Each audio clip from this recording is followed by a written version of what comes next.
ஆவடியில் திரையரங்கில் காலாவதியான பப்ஸ் உள்ளிட்ட உணவுப் பொருட்களை உணவு பாதுகாப்பு துறையினர் பறிமுதல் செய்து கீழே கொட்டி அழித்தனர்.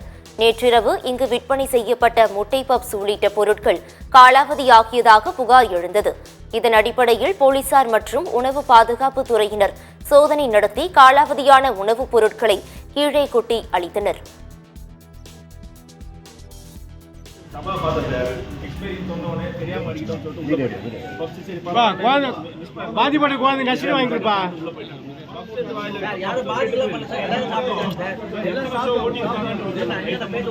அதுக்கு சொல்ல நானு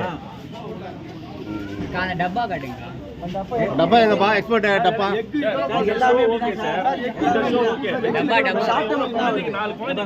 எக்ஸ்போர்ட் டேட் பாருங்க. டப்பாவே பாருங்க. இது எத்தனை வருஷமா நடக்குது? இது எத்தனை வருஷமா நடக்குது? இனிமேல் நடக்க மாட்டேங்குது. வீடியோ எடுங்க அப்படியே.